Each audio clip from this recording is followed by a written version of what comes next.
Hi, I'm Marilyn Gail Villas from WestHoustonAttorney.com. And if your husband or your wife has filed for divorce, you might be asking yourself the question, what on earth has happened and what do I do now? So I'd like to give you a little survival guide for the divorce process. You know, a lot of the times a couple will decide together that their marriage relationship isn't going to work. But oftentimes, one of the spouses, either the husband or the wife, decides a long time before the other party even knew anything was wrong. In that case, the party is likely to be really upset. They may ask themselves the question, why didn't you tell me? Why didn't you ask me to go to counseling? We've been married for so many years. Why do you want a divorce now? And they also want to know, even if you filed for divorce, is there any chances of us getting back together? Now, of course, the answers are going to be different for everybody because you all have different circumstances. This is a really difficult time. There's a lot of emotions taking place. I just want to give you a few pointers. The first one is this. If you think you want your marriage to work, talk to your spouse about that as quickly as possible. Try to get some help. The next thing is make sure that you try to keep your emotions on an even keel. People ask me, should I tell the kids? Well, yes, of course, you guys need to tell the kids. It's really important to tell them together if you can. It's really important not to blame the other spouse.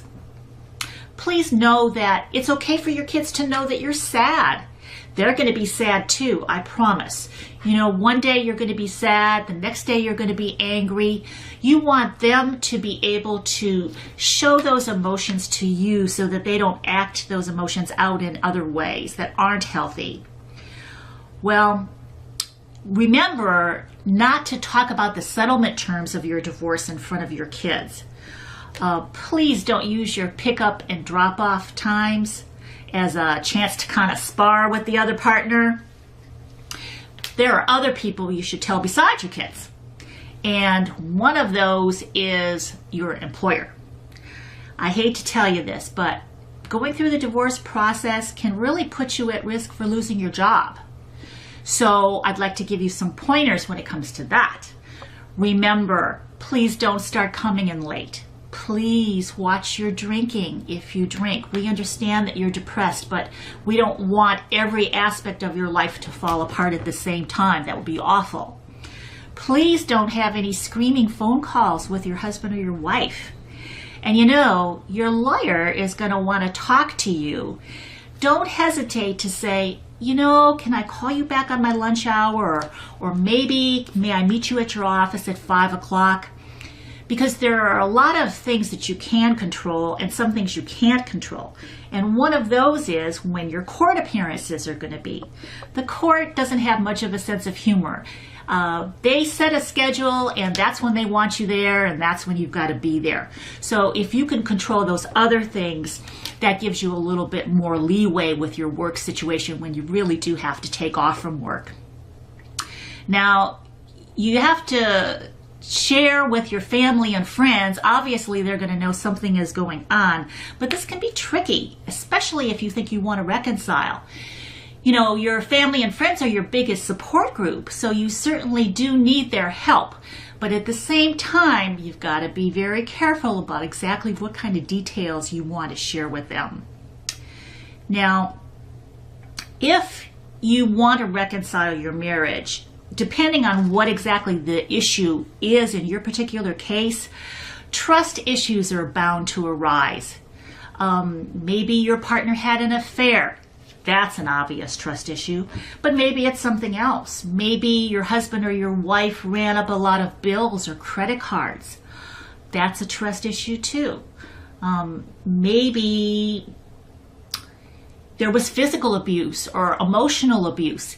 As you can see, a lot of the times people really don't want a divorce and they both want to work on these issues, but it's a lot easier to make promises sometimes than it is to keep them.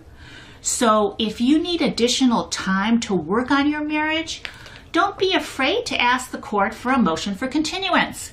they're usually really happy to give it to you. They don't want to divorce people any more than we want you to get divorced.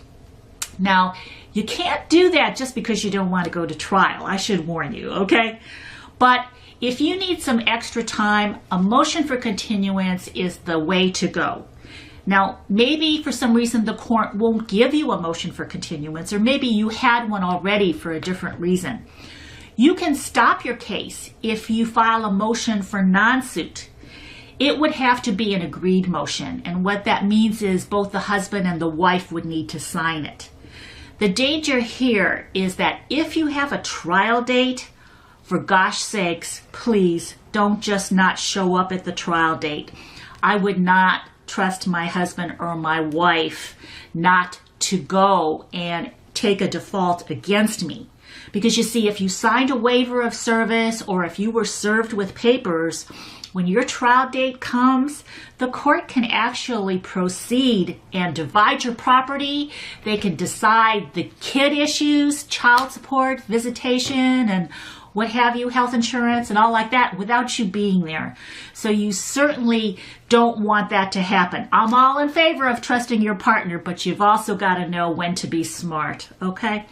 So again, keep these things in mind. And if you have other questions, please don't hesitate to see our website at westhoustonattorney.com and call us 281-550-6650.